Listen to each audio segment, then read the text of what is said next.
بسم اللہ الرحمن الرحیم۔ کتاب الایمان کی فصل ثالث کی احادیث چل رہے ہیں۔ فرماتے مصنف وعن عمرو ابن عباسہ قال اتیت رسول اللہ صلی اللہ علیہ وسلم۔ یہ حدیث پاک حضرت عمرو ابن عباسہ رضی اللہ تعالی عنہ سے مروی ہے، جلیل القدر صحابی ہیں، اور ابتدائے اسلام ہی میں یہ اسلام لے آئے تھے۔ نبی کریم صلی اللہ تعالی علیہ وسلم کے دست قدیم پر انہوں نے بیعت کی۔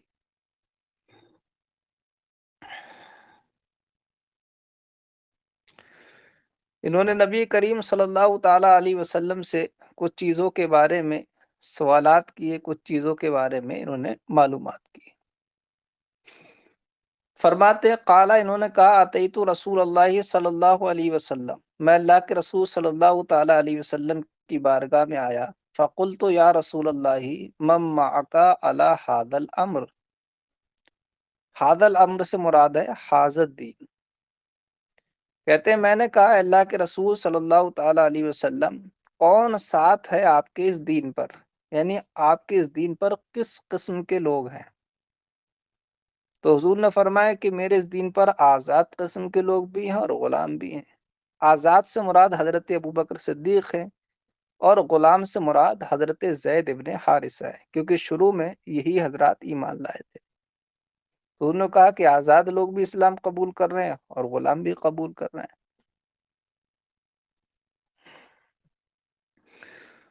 تو آپ نے فرمایا فقل، تو کہتے میں نے عرض کیا اللہ کے رسول صلی اللہ علیہ وسلم آپ کے ساتھ اس دین پر کون ہے؟ قال حر و عبد، فرمایا آزاد اور غلام۔ قل تو مل اسلام، کہتے میں نے پوچھا کہ اسلام کیا ہے، یعنی اسلام کی علامت، اسلام کے اعمال کیا ہیں؟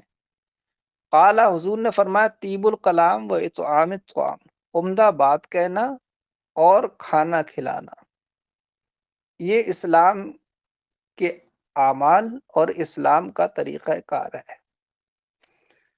بعض نے کہا کہ طیب الاسلام سے مراد ہے یہاں پر تحیت پیش کرنا، سلام پیش کرنا بوقت ملاقات، اور بعض نے فرمایا کہ اس سے ہر اچھی بات مراد ہے، چاہے وہ کسی وقت کی ہو اور کسی طرح کی ہو، یہی زیادہ صحیح ہے کیونکہ اس میں عموم ہے۔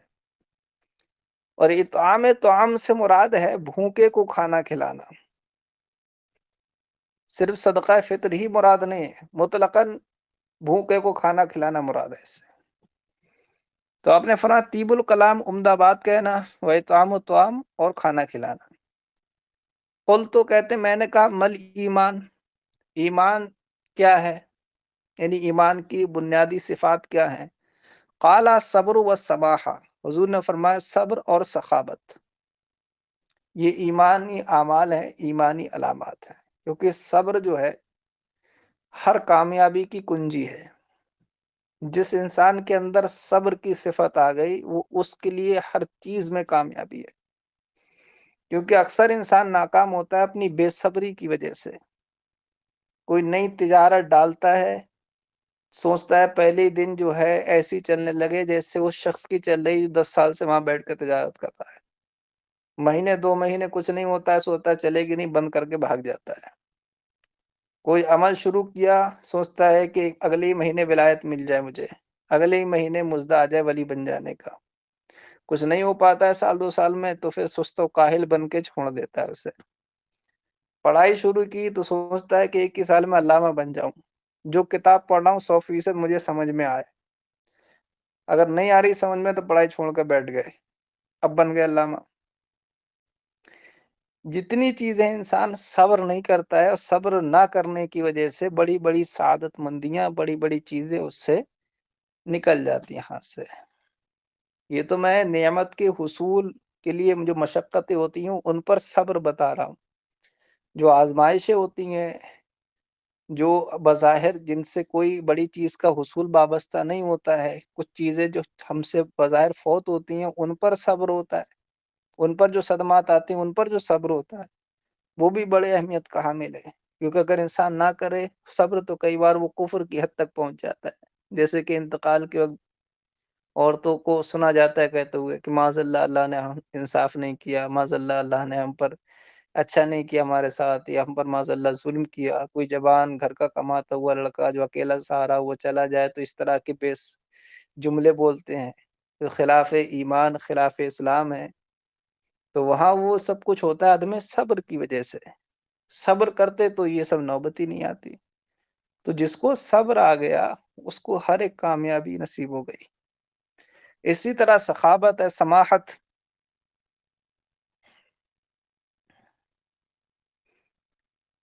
کہ جو انسان سخی ہوتا ہے تو سخاوت اس کے عیوب کو چھپا لیتی ہے نا۔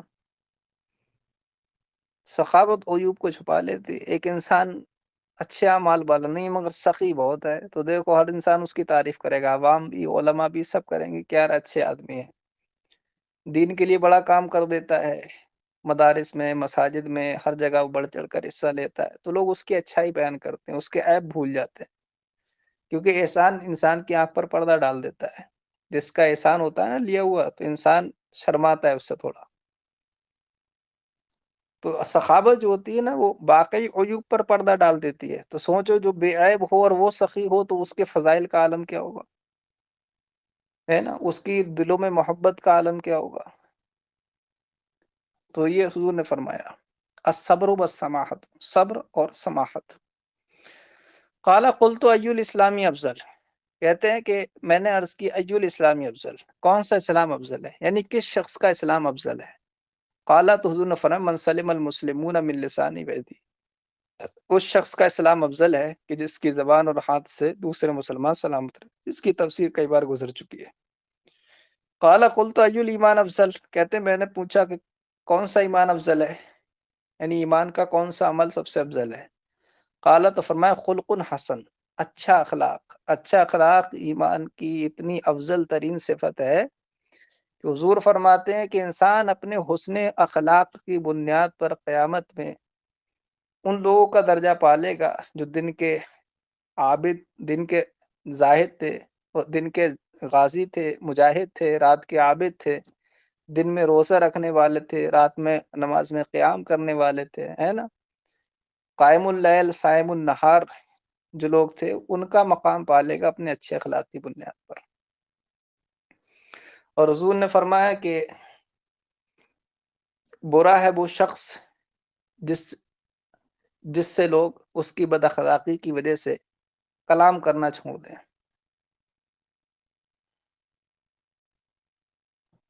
اور حسن اخلاق یہ نہیں کسی سے ہنس مل کر بول لینا، خندہ پیشانی سے ملاقات کر لینا، حسن اخلاق یہ نہیں۔ حسن اخلاق اتنا وسیع ہے کہ پورا دین اس میں آ جائے، کیونکہ پورا دین اسلام اخلاق ہی ہے۔ تو دین کو فالو کرنا یہ اخلاق ہے اصل میں۔ دین میں مداہنت اخلاق نہیں، وہ بد اخلاقی ہے۔ جیسے ہر ایک سے چاہے عقائد صحیح ہو نہ ہو بالکل ایسے ہو کر ملنا کہ صاحب ہم تو بہت بڑے اخلاق مند نہیں، یہ اخلاقیت نہیں، یہ مداہنت ہے۔ دوست خدا اور رسول کے دوست سے ایسا ملو جیسے وہ تمہارا اپنا سب کچھ ہے، اگرچہ رشتے میں تمہارا کچھ بھی نہ ہو۔ اور دشمن خدا اور رسول سے ایسے ملو کہ وہ تمہارا اپنا دشمن ہے، اگرچہ رشتے میں تمہارا دوست، رشتے میں تمہارا رشتہ داری کیوں نہ ہو۔ جب اس طرح کے معاملات ہوتے ہیں تو اصل اخلاق اس انسان کا ہوتا ہے۔ ابھی پیچھے حدیث پڑھی نا عمیر ابن وہب والی، جو پورا واقعہ آپ نے پڑھا صور من حیات الصحابہ میں، کہ عمیر ابن وہب آئے تھے اللہ کے رسول صلی اللہ علیہ وسلم کو شہید کرنے کی نیت سے، اور مسجد میں وہ داخل ہونا چاہتے تھے، تو عمر نے کیا فرمایا ان کے اسلام لانے کے بعد؟ کہا جس وقت یہ آئے تھے تو خنزیر مجھے ان سے زیادہ پسند تھا، لیکن آج مجھے یہ اپنے بعض بیٹوں سے زیادہ پسند ہے۔ وجہ کیا ہے؟ اس جب آئے تھے تو اللہ کے رسول صلی اللہ علیہ وسلم کے سخت دشمن تھے یہ۔ خنزیر رسول اللہ صلی اللہ علیہ وسلم کا دشمن تھوڑی ہے، نہ گستاخ ہے، تو وہ مجھے ان سے بھلا معلوم ہو رہا تھا، لیکن آج مصطفیٰ کریم کے ہاتھ پر ایمان لائے ہیں، سرکار کے صحابہ میں ہیں، حضور کے کا عشق ان کے سینے میں، تو آج مجھے یہ اپنے بعض بیٹوں سے زیادہ اچھے لگتے ہیں۔ تو اس طرح کا جب ایمان ہوتا ہے تو پھر انسان اخلاق مند کہلاتا ہے نا۔ مداہنت بلا وجہ کی جو ہے لوگوں کی چاپلوسی کرنا، چاہے کسی طرح کے لوگ ہوں، وہ اخلاق نہیں ہے، اسے مداحنت کہتے ہیں، منافقت کہتے ہیں، تملق کو چاپلوسی کہا جاتا ہے اسے۔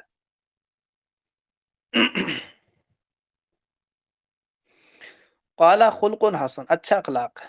قال قلت، کہتے ہیں میں نے کہا، ایو الصلاۃ افضل، کون سی نماز افضل ہے؟ حضور نے قال فرمایا، طول القنوت، لمبے قنوت والی۔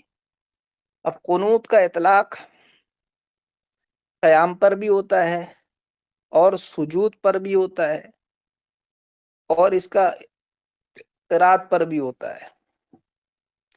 احناف کے نزدیک طول القنوت سے مراد یہاں پر قیام ہے، یعنی لمبے قیام والی نماز افضل ہے، اور شوافی وغیرہ کے نزدیک قنوت سے مراد سجود ہے، لمبے سجدے والی نماز۔ ہمارے امام کے نزدیک لمبا سجدہ کرنے کی بنسبت لمبا قیام کرنا یہ افضل ہے۔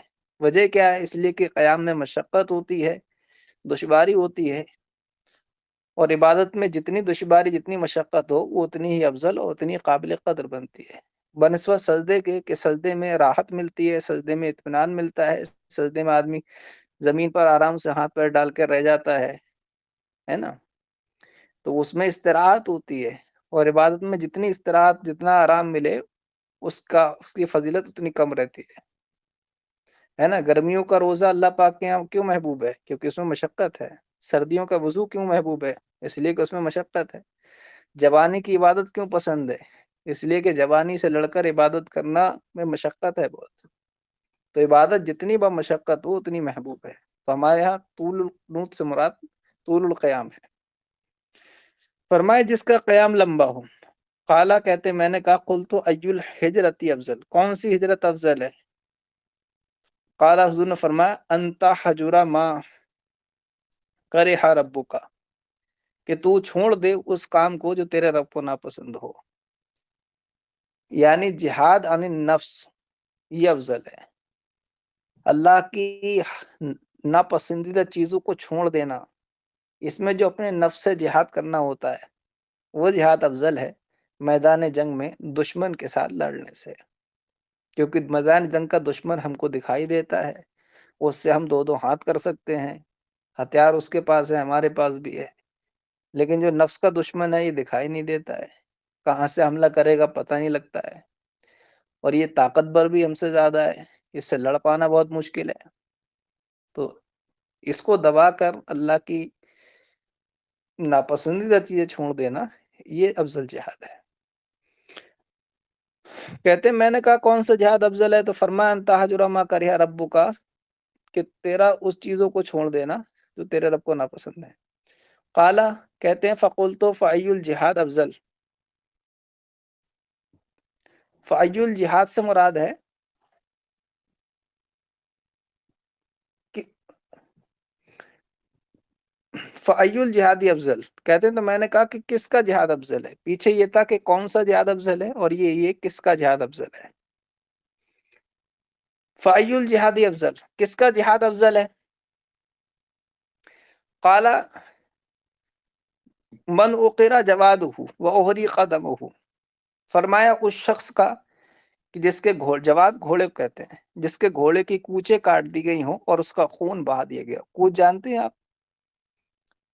جو ایڑی ہوتی ہے، ایڑی کا پچھلا حصہ جو ہوتا ہے، اس میں جو رگ ہوتی موٹی سی ابری ہوئی، وہ اسے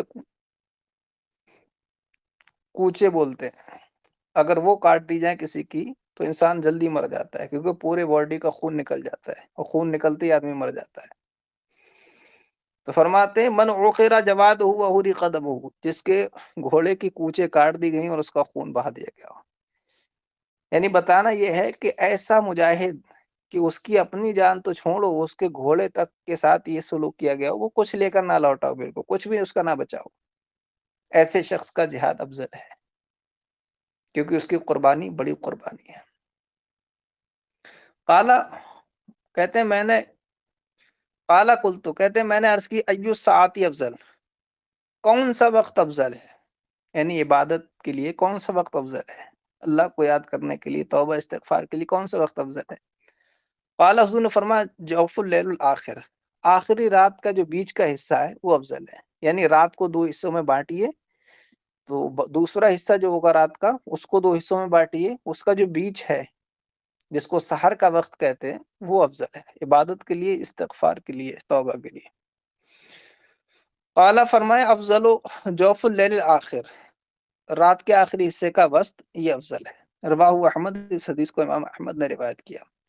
وعن معاذ بن جبل، حضرت معاذ بن جبل رضی اللہ تعالی عنہ سے مروی ہے، قال کہتے ہیں سمعت رسول اللہ صلی اللہ علیہ وسلم یقول من لقی اللہ لا یشرک به شیئا ویصلی الخمس ویصوم رمضان غفر له قلت افلا ابشرهم یا رسول اللہ دعهم یعملوا۔ رواہ احمد۔ حضرت معاذ ابن جبل رضی اللہ تعالیٰ سے مروی، انہوں نے کہا کہ میں نے اللہ کے رسول صلی اللہ تعالیٰ علیہ وسلم کو فرماتے ہوئے سنا، آپ نے فرمایا من لقی اللہ، کہ جس نے ملاقات کی اس حال میں، لا یشرک بھی شیئا، کہ کسی چیز کو اللہ کا شریک نہیں ٹھہراتا تھا، وہ یصلی الخمس، 5 نماز پڑھتا تھا، وہ یصوم رمضان، رمضان کے روزے رکھتا تھا، غفر لہ، تو اس کی مغفرت کر دی جائے گی۔ یعنی اگر انسان اس حال میں گیا کہ پوری زندگی اس کا یہ عمل رہا اور اسی عمل پر اس کا خاتمہ ہوا تو اس کی بخشش ہو جائے گی۔ یہ بات بالکل صحیح ہے، کیونکہ اس میں لا یشرک بھی شیء سے مراد ہے مطلق کفر، یعنی کسی بھی طرح کے کفر کا وہ مرتکب نہ ہوا ہو، نماز کا پابند ہو، روزے دار ہو اور ضروری اعمال کرتا ہو تو اس کی مغفرت ہو جائے گی۔ بلکہ اہل سنت کا موقف تو یہ ہے کہ اگر ایمان کے ساتھ گیا ہے، اگرچہ وہ بے عمل ہو، تب بھی اس کی مغفرت کی جائے گی۔ یہ اور بات ہے کہ اس کے گناہوں کا معاملہ چاہے تو رب یوں ہی بخش دے، یا حضور کی شفاعت سے بخش دے، یا اس کو سزا دے، مگر اس کی مغفرت بہرحال ہو جائے گی اگر وہ ایمان پر گیا ہے۔ لیکن حدیث شریف میں صرف عدم کفر، نماز اور روزہ، ان 3 ہی چیزوں کا ذکر ہے، باقی اعمال کا ذکر نہیں ہے۔ تو جب حضرت معاذ بن جبل نے یہ سنا تو کہا رسول اللہ کو خوشخبری نہ سنا دوں؟ تو حضور نے فرمایا کہ نہیں، انہیں عمل کرنے دو، کیونکہ جب لوگوں کو پتہ لگ جائے گا ان 3 چیزوں پر ہی بخش دیے جائیں گے تو باقی چیزوں میں صحابہ اکرام تو نہیں، لیکن چونکہ حدیث سرکار کی بات تک رہنے والی ہیں تو بات کے لوگ اسی پر تکیہ کر کے بیٹھ جائیں اور سست و کاہل ہو جائیں۔ تو حضور نے فرمایا کہ نہیں، خوشخبری مت دو، عمل کرنے دو۔ اب رہا یہ جب سرکار نے منع کیا تو حضرت معاذ بن جبل نے بتایا کیوں، تو اس کی وجہ پیچھے حدیث میں پڑھ چکے حضرت معاذ بن جبل کی، کہ آپ نے اپنے آخری وقت میں بالکل بتایا تھا تاکہ علم کو چھپانے کا گناہ کہیں مجھ پر نہ ہو، ہے نا، کتمان علم کی شناعت سے بچنے کے لیے یہ حدیث آپ نے بیان کر دی تھی۔ لیکن اب چونکہ حدیث اس کا طرز یہ ہے کہ کوئی بھی سنے گا کہ سرکار نے اس کو بتانے سے منع کیا، یعنی حضور کا منشا یہ ہے کہ لوگ عمل کریں اور سرکار کا حکم بھی ہے، قرآن کی تاکید والا حکم ہے، تو کون سمجھدار ہوگا جو بشارت پر بھروسہ کر کے عمل کو چھوڑ دے، ہے نا، اس پر تکیہ کر کے عمل کو ترک کرنے لگے جبکہ سرکار کا منشا اس کو معلوم ہو جائے، ہے نا، اللہ اس کے رسول کے احکام اس کے سامنے واضح ہو تو کون چھوڑے گا۔ اسی لیے لوگ جو ہے عمل آج بھی کر رہے ہیں اور زیادہ کرنے کی کوشش کرتے ہیں۔ اس طرح کی احادیث بیان عقائد اور بیان مدار کے لیے ہیں کہ مدار نجات کیا ہے، اس بارے میں عقیدہ کیا ہے، یہ اس کی حدیثیں ہیں، بتاتی ہیں کہ مدار نجات ایمان ہے، اور عقیدہ یہ ہے کہ اگر ایمان والا ہے تو فاسق ہی، گناہ کبیرہ کا مرتکب ہی کیوں نہ ہو، اس کی بخشش ممکن ہے، اس کی بخشش ہوگی، کیونکہ اللہ پاک نے فرمایا ان اللہ لا یغفر ان یشرک بہ ویغفر ما دون ذلک لمن یشاء۔ قل تو کہتے ہیں میں نے کہا فلا ابشرہم، تو کیا میں انہیں خوشخبری نہ دے دوں، اے اللہ کے رسول صلی اللہ علیہ وسلم، قال دعہم یعملوا، حضور نے فرمایا کہ چھوڑ دو انہیں، یعملوا، عمل کرنے دو۔ رواہ احمد، اس کو امام احمد نے روایت کیا۔ وعنہ، اور انہی سے مروی ہے معاذ بن جبل سے، انہ سأل النبی صلی اللہ علیہ وسلم عن افضل الایمان، کہ انہوں نے اللہ کے رسول صلی اللہ تعالیٰ علیہ وسلم سے پوچھا افضل ایمان کے بارے میں، افضل ایمان کے بارے میں، وہی کمال ایمان کے بارے میں کہ کمال ایمان کیا ہے۔ تو حضور نے فرمایا، قال، حضور نے فرمایا ان تحب للہ وتبغض للہ وتعمل لسانک فی ذکر اللہ، قال وماذا یا رسول اللہ، قال وان تحب للناس ہاں، ان تحب للناس ما تحب لنفسک وتکرہ لهم ما تکرہ لنفسک، رواہ احمد۔